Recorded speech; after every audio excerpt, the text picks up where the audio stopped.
Morning. I know it's a little early, but it's time to get rolling. Thursday, 26 days of you. This is day 15 that we're working on right now, if you're counting.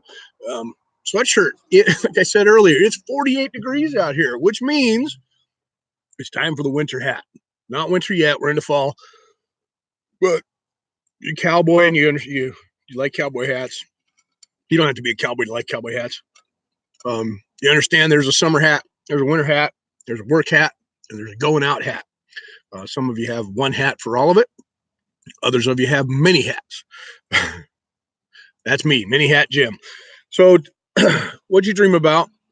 Um, Last night for us, I talked to my wife. She can remember hers a little bit, but mine was scattered. I actually had interrupted sleep patterns, and when I woke up, I know why. I was I had some people reach out to me first thing in the morning, even before I was awake, and share with me some concerns, share with me some struggles, and share with me some successes. Morning, Mr. Motley. So, and I'm pretty deeply empathetic when it comes to spirituality and connectedness. I know that sounds weird to some of you guys, but I feel what other people are feeling, and if I open myself up really big, I really feel it. So I had interrupted sleep patterns, and so I'm awake, and here we are doing this. But I want to talk about some of that stuff, and I'll try to be brief as I can. You know me. But my mind was racing in directions yesterday. I wanted to talk to you about anchors and how you can reshift your anchors so that you're not running on automatic pilot. Now, what is an anchor? And we'll touch on that really quick because I even outlined things today, and I hardly ever do this, but I wrote it down so that maybe you can follow in a certain pattern. And anchors wasn't first, so forget that. Number two, what are you grateful for? I'm grateful for the ability to feel what other people feel. I really am. I I can use, I do use that ability to teach. I use that ability to understand. I use it to listen. And I guess being a good listener is being a good teacher, right? So I'm grateful for that. I did wake up uh, from the interrupted sleep patterns. And, bless his heart. We talk about my dog sometimes. He's in it. Here he comes again. He's getting so old that, we're approaching the decision that, one of these days we may have to assist in the demise, not the demise, but in his journey forward. And it's not something I want to do. He has really good days. Like a puppy, he'll run around for 5 or 10 minutes at 18 years old, but he has more days that are bad. And so, bless his heart, this morning he was part of the angst in waking up in a grouchy, not really grouchy, but in a I know, buddy, in an interrupted sleep pattern. Anyway, if you guys experienced that before, let me know. I kind of equate it to how I treat him in his old age is how I'm going to be treated in my old age. So I don't want to put him to sleep. Well, you know what? If I get to a point where I can't take care of myself, I don't want to be a burden. Let me go. See ya. Yeah. But anyway, I love my dog. Mind and brain reality. All right. I am learning, and I've been doing this for years. I touch and go, touch and go, touch and go whenever I can find information, and whenever it comes up. It pertains to the law of attraction, and it pertains to our subconscious mind, and it pertains to our consciousness, and how powerful our mind actually is. And when I say mind, good morning, Miss Phelps. When I say mind, I don't mean brain. Two different things, okay? Your brain is a tool. Your brain, the gray matter, doesn't actually touch or affect anything physically. Okay, it's in there. It's completely blocked away from all of our quote unquote physical manifestations of what we believe our reality is. I know I'm out there, but I want to share this with you for a minute, and I'll move on. I'll come back. I will. When you can really get in touch with your mind and find its full potential, and I wrote down some words that I love about it so I don't forget to do this. Um, there's actually scientific proof. Let me just go off the top of my head. Um, when you fully find the power of your mind, It empowers your brain and your soul and your being to create. And that's where motivation comes from, inspiration, feeling, um, truly creative, realities and tendencies. So that's when your mind can use your brain as the tool that it is and create all these things for you. And one way to step outside and grow the connection between your mind and your brain is to change your patterns. Okay. Reinvent yourself on a daily basis, for Christ's sake. Our brain, our functions are capable of 60,000 thoughts a second. I think it's 60,000 thoughts. Might be a day, 60, whatever. There's a lot of thoughts going on. Mine, I'm probably triple that. I can't keep track of them all. But let's just take that 60,000 thoughts a day. And I want to remind you that if you wake up and you can repeat the same pattern while you're trying to make a change, what's insanity? What's the definition of insanity? Doing the same thing over and over again, trying to expect different results. Well, listen to this. If you're thinking the same thoughts, did you know if you don't change your routine, every day you wake up, 95% of the thoughts you're thinking are the same thoughts that you had yesterday and the day before and the day before. Let me repeat that. 95% of your thoughts today are the same as they were yesterday, the same ones. How do you expect change? Don't tell me 5%. I mean, that's not enough. Get out of your routine as often as you can if you're seeking change. What if you're not seeking change? What if you have created a pattern of excellence and you know that if you wake up and do these things in the right order, your day is going to be bam? Then you don't need to seek change in that direction. Does that make sense? So use these things to your benefit. Use them as a tool, use them as a map, and know that if you're seeking change in any area, divide the areas of your life up. Your relationship for a minute. Do you have certain patterns in your relationship that are empowering you or not empowering you? What do you think? And the ones that are, they're a routine. I guarantee it's a pattern. I guarantee you have a routine. I guarantee you have a pattern. I can tell you what your belief systems are and your routines in certain areas of your life. One, by your physical appearance. Two, by the state of being that you live in. And three, by your finances. I can tell you what's important to you, and I can tell you the types of patterns that you have. I may not be able to specifically lay them out, but I can tell you that you have a pattern. If you're not happy, break the pattern. Shift out, reinvent yourself, and change it. Doing the same thing over and over again, expecting different results, right? But on the same note, like my old dog here, if you know there's a pattern that's beneficial, he knows when I come out here to talk to you guys, I'm going to sit here and eat breakfast, and eventually that bowl is going to go on the ground. He's going to get what's left in it.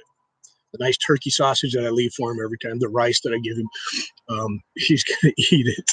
And he now doesn't wait until I'm done. He comes out here and hangs out, goes in, comes out.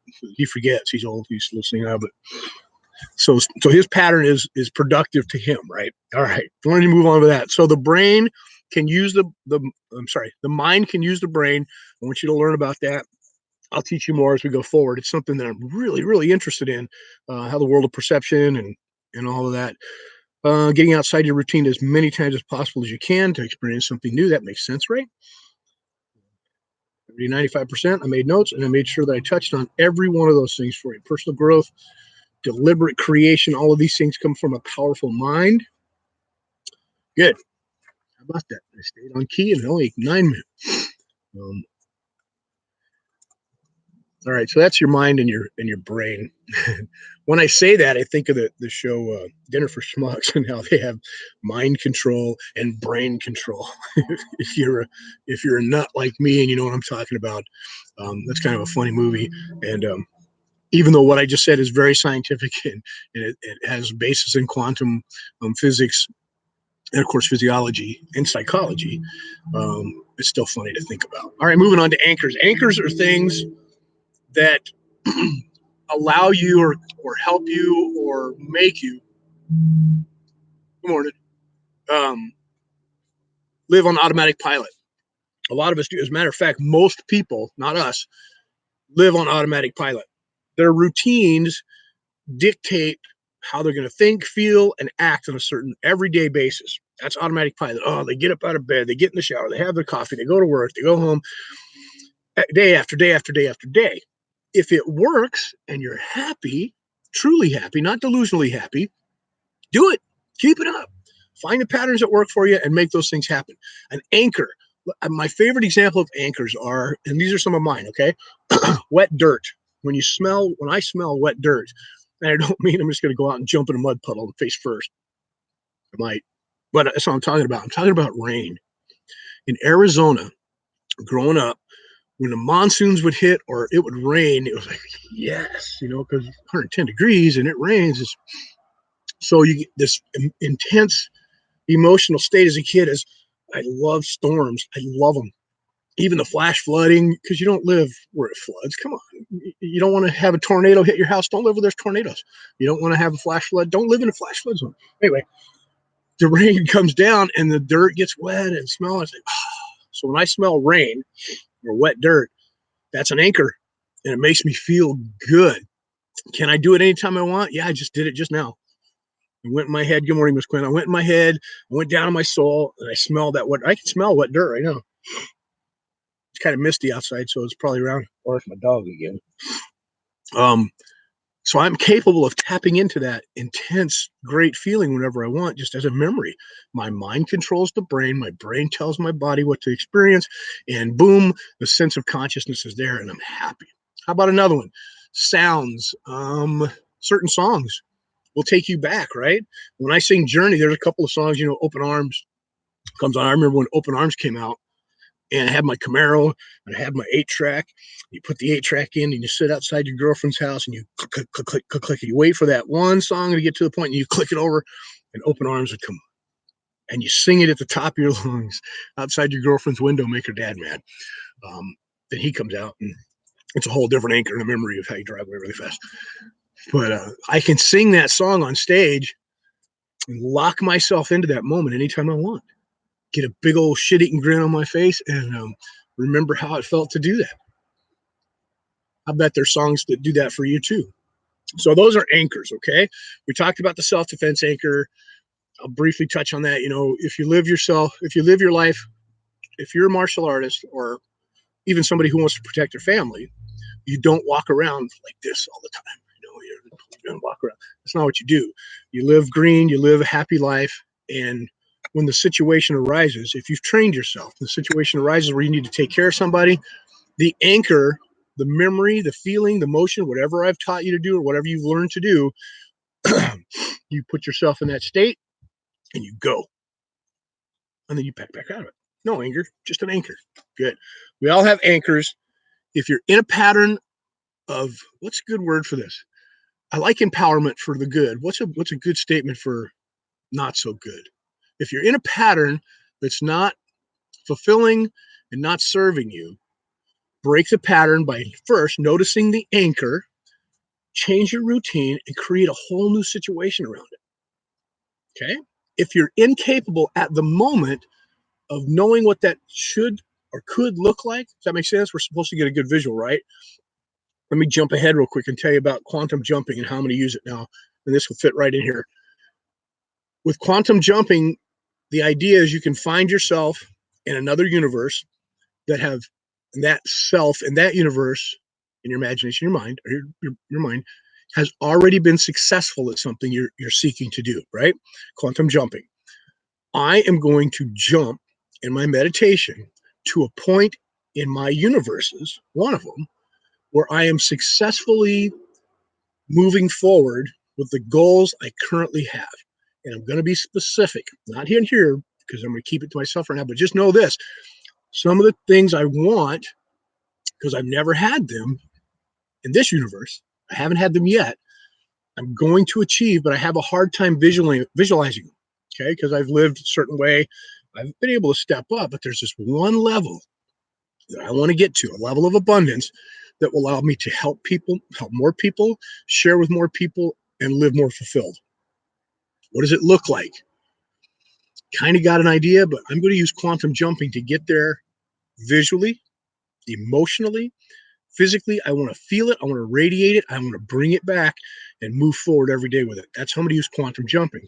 So as you create a new environment or you change your daily routine, move toward something that you can see. If you can't quite see it or feel it yet, use this type of meditation to find it and pull it back.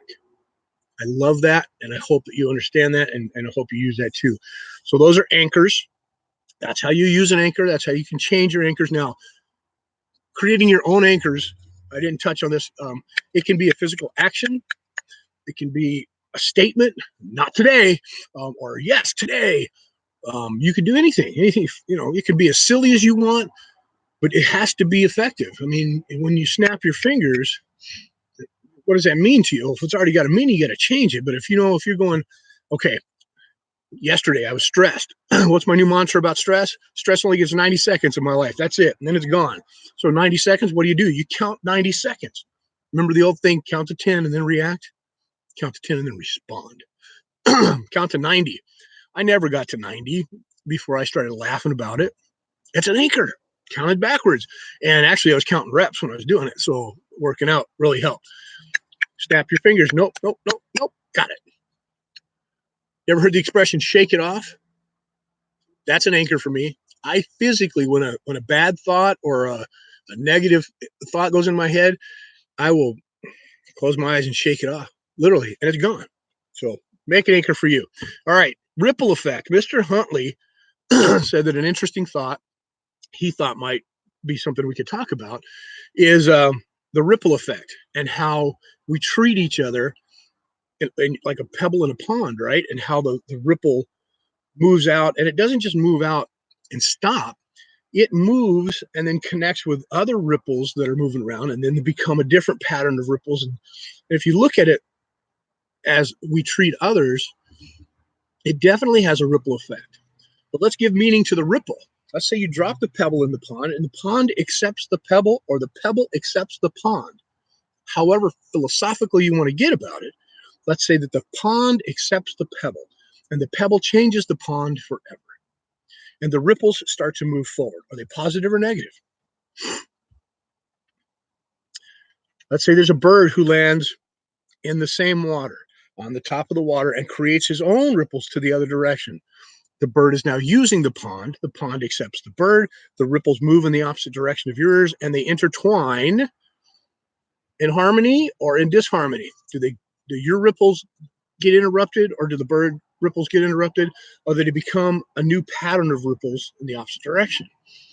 I know these are deep thoughts, but if you think about them while you're meditating, I don't want you driving around thinking about them, but if you meditate and you think about them, you can adjust your state of being.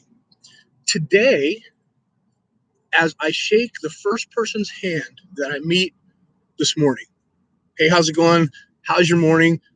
Good to meet you. Good to see you. That ripple that I've just touched or created, as he accepts my hand or she accepts my hand, will inevitably meet with other ripples throughout the day. Do they affect me as they grow and intercept and create new ripples? No. And yeah, I don't have to witness the effect. I can feel the effect, because when I walk away, even though I shook his hand, not because I wanted to feel good about myself, but it makes you feel good.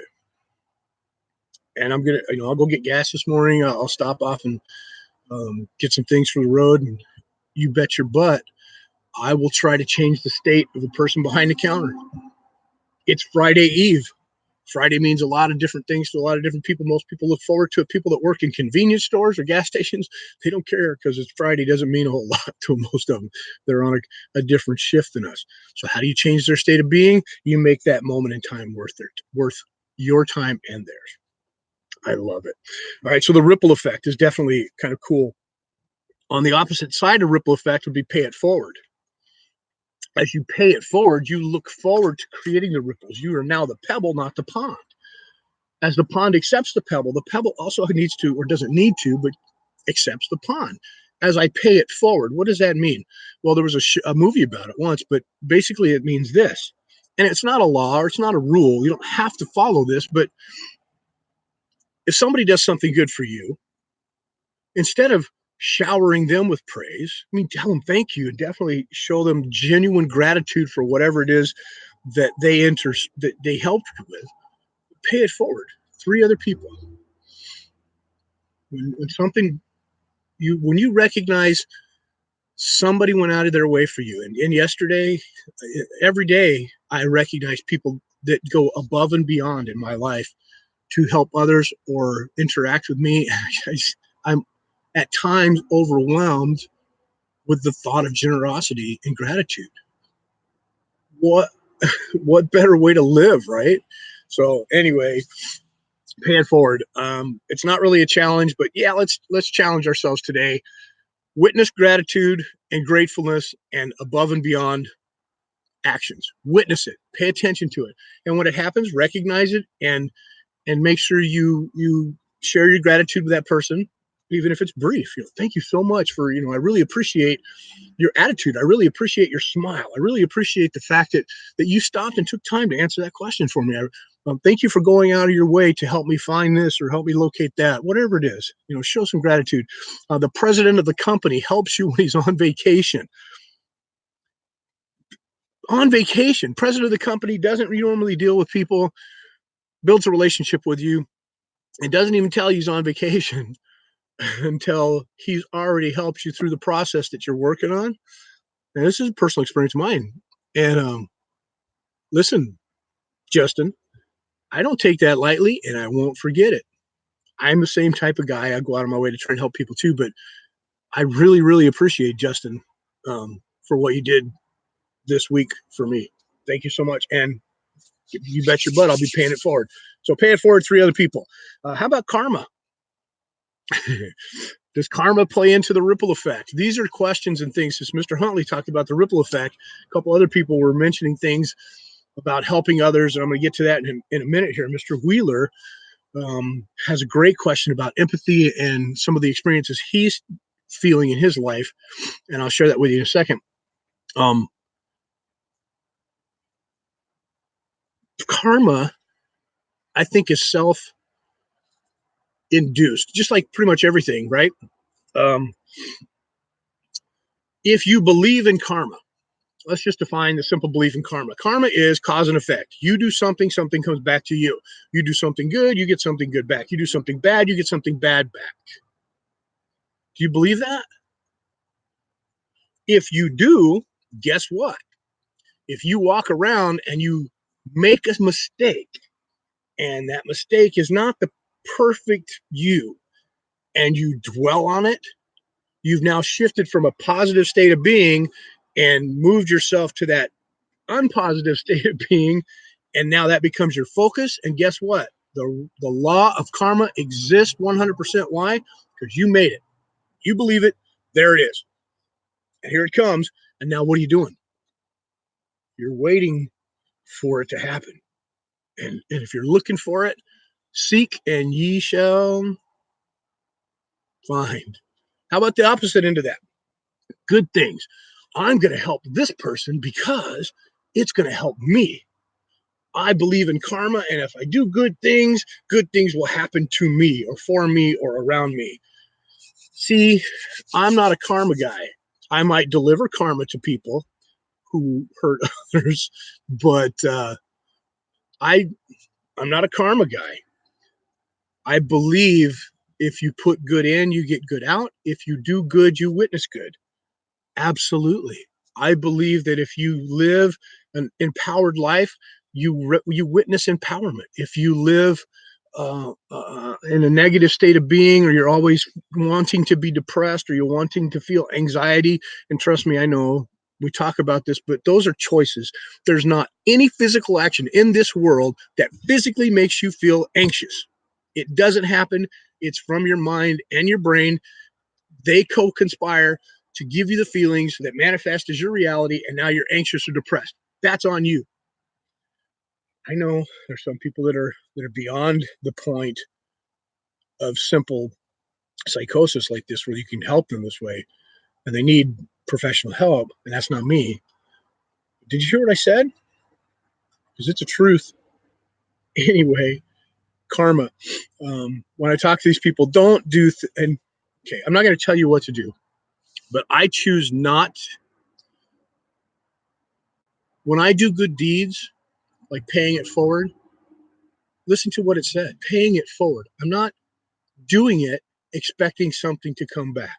Never, never, never. I've met beautiful people in my life who have wonderful gifts and wonderful talents, and some of them are actually students, and would go out of their way to help people, out of their way, but they expected praise. They expected gratitude. They expected something in return. They may not have done it consciously, but they did it. And as I witnessed it, it was amazing that it may have helped me go, I don't want to be that way. So bless their heart. And I hope they've moved past it. But the angst in their life and the disconnect and the discord that they experienced almost daily when they first came to me, we took care of it. And then it started to come back. And as they left because of it, I hope it went away. But that's what they did. They did good things for people, and they expected the pat on the back. They expected, oh, you're so great. Oh, thank you so much. And when it didn't happen the way they wanted it to, even if someone said thank you, but not everybody said thank you, they got angry. And, and then they'd throw fits while they were trying to help you. I choose not to live that way. How about you? I don't know. That brings me to Mr. Wheeler. And Mr. Wheeler, I hope you don't mind me throwing your name out there. Mr. Wheeler is one of my students, pretty good kid. If you know him, kick him in the ass or pat him on the back.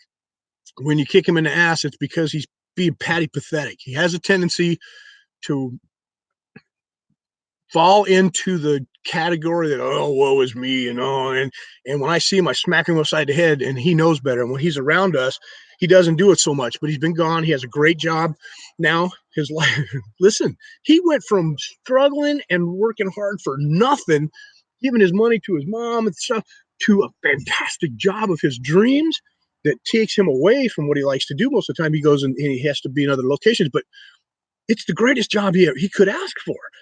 And he is now letting it drag him down again. He's finding things to be depressed about. Stop it. Okay. I love you. You're better than that. Knock it off. Um, anyway, if you see him and if he posts another damn picture on Facebook about him being upset and stuff, kick him right in the butt. Knock it off. You become what you think about all the time, buddy. And you're a great kid. You have great abilities. You have a great job. You've got a really good future if you look at it, and you got a great heart. Stop the other nonsense. Get rid of that crap. I don't know where you get. Yeah, I do. I know where part of it comes from. Let it go. Okay. I'm sorry. Where was I? Mr. Wheeler, you're loved. You don't need to be a patty pathetic to get the attention. Don't. But he's down in a depressed area of Michigan, and during his job, and he has some time. Good morning, Miss Fowler. I love you. Hope you're doing okay. Um, he's down there, and he witnesses now because he has some time on his hand. He walks around, and he witnesses what do you call it? Poverty, where he's at, and he's homelessness, and it's something in Traverse City we have here. You don't see it a lot unless you look for it, and you can find it. I'm sure it's everywhere, right? But he's down there now. It's in his face, and he's witnessing the struggles of war veterans.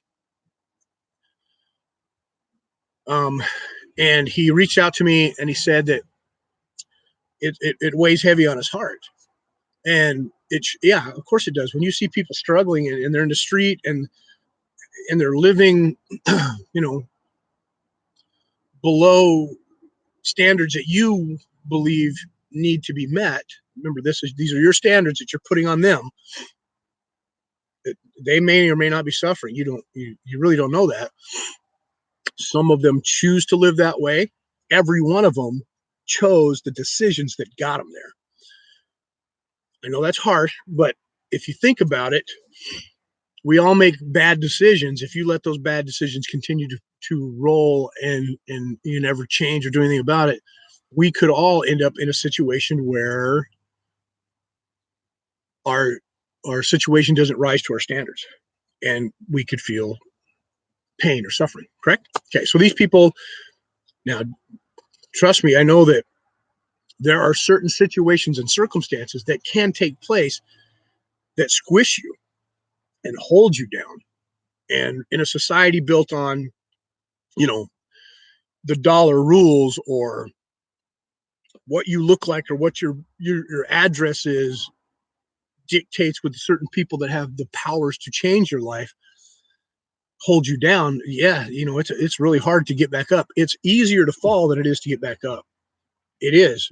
It's easier to fall than it is to get back up, but that doesn't mean you lay down. Okay. So Mr. Wheeler's experiencing this, and he reached out and he said he helped some people. He bought some meals for a homeless vet, a war vet. And when I say homeless war vet, should that matter? He brought it up. Should it matter to me that this person was in the war and he was a veteran and now he's homeless? Yes, it should matter. I mean, anybody homeless you can help if you want. But if they fought for our country, and let's say they weren't in a war, but they gave their time, and honestly, I'm not talking about reservists or things like that. I'm talking about people that really put their time in. They deserve some help. And I know it's out there, and I know some people choose not to accept it. They really do. Some people choose not to follow that path and get themselves out of that. Some of them are a little bit deeper into the depression state, or the aftershocks or after effects of being in the military or the war. I did a paper when I worked with the military on self-defense. I published a paper on the 4 types of people that join and go through and live through the military, whether it's wartime or not wartime. And I did that based on the people I got to talk to and some of the experts that I got to interview. And I came up with 4 different personality types, and gave it to the VA, and hopefully that can help in the research. And if you want, we can talk more about that, or I can point you in the direction of publication. But I know that sometimes people get buried and have a hard time getting up. Mr. Wheeler's question, sorry, wrong way around the barn, was, how can I help these people? This is Mr. Wheeler. How can I help these people and not be overwhelmed? And I wrote it down because I wanted to make sure I said it correctly. How can he do it without acknowledgement? This is what he asked. How can I help these people without acknowledgement? And I don't know what you meant, Mr. Wheeler. Are you asking about personal acknowledgement? Like, how do you help these people without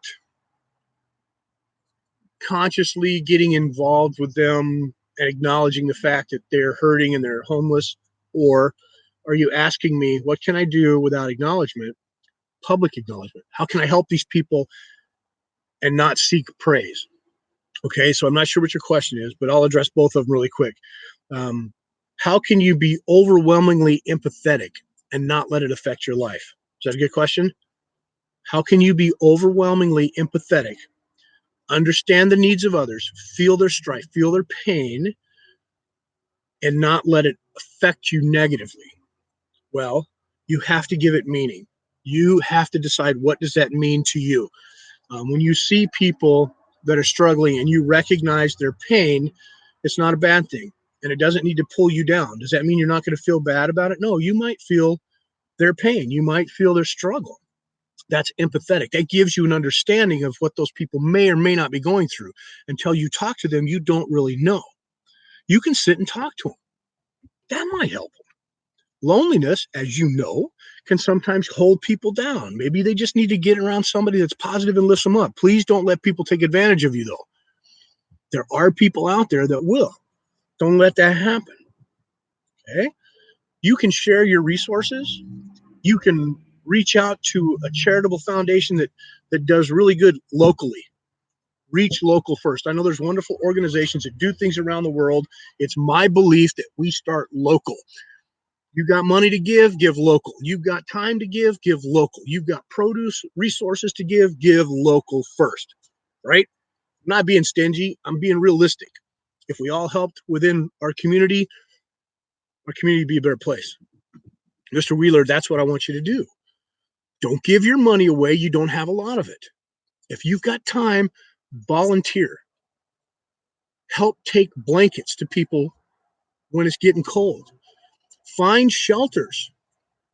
Don't give them things. They don't want to be given things. If they do, they've given up.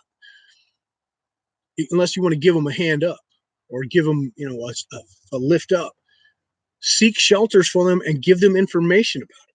Hey, did you know you could go over here? Or have you ever been here? Most of the time, they probably know more than you, but you can help that way. The number one way you can help, rewire your own mind, practice using your brain, manifest a reality that is positive so that everywhere you go and everyone who meets you feels it. They don't just feel it, they see it, they smell it, it exudes off of you like the sweat at the end of a hard work day. That's gross, I know, but Mr. Wheeler came up that way. He's walked in the dojos with some of that. Anyway, I love you, Mr. Wheeler. I hope that helps. Quit being patty pathetic. Get off your butt. Do something wonderful, and you got it. You got this, okay? Another thing for Mr. Wheeler and everybody in his situation. He can't see the forest for the trees. Like I just said, he has moved and changed his life 360 degrees twice, every time for the better. And every time he gets there, his thermostat kicks on and allows him to feel depressed. Why? You've got the job you've always wanted. You're making more money than you've ever made before. You're having experiences that other people only dream and write about. You have the opportunity to work with an incredible Kung Fu teacher and the students that they surround themselves with. Recognize it. Show gratitude every day. Do not go back to the people that don't empower you. It may be hard, but move forward, buddy. Move forward. You can love somebody and move forward. You don't need to, no, move forward. They'll either come with you or they'll try to hold you down. You got to choose. And that's the truth for everybody. Okay, guys. Congratulations, Mr. Volwinkle. Craig Volwinkle, one of my best friends, one of my best students, my mini me who's towers over me, lost. Actually, I don't know how much he's lost total, but he broke 300 pounds today. He's at 297 pounds in his fitness challenge. He hasn't been below 300 pounds in over 35 years. Over 300 pounds for more than 35 years. He's 54 years old, and now he weighs 297. And he's healthy. He's mostly happy. He's working on it like we all are. So congratulations to Craig Volwinkle for kicking ass. Nice. We talked about some of the other people, my little brother, Scott Southwell. I'm getting report after report after report of people changing their lives. And it's not just about losing weight. It's about feeling good, eating right, changing your mental attitude. This is working. I love it. Thank you for being a part of it. If you like what we're doing, share it with somebody else. Get them to subscribe so that we can grow this channel. This is where my heart is. Miss Fowler, oh my God, congratulations, sir. Yeah, isn't that cool? He's awesome. I love you guys. It's good to see you talking on here too. I have some wonderful things to do today. I'm going to go make sure my beautiful wife is awake, maybe help her make some breakfast, start my 600 sit-ups, and enjoy the fact that I get to talk to you. I love you. Reach out to me, share a story of success, share a story of concern, help your local community. All right. On your mark, get set, go.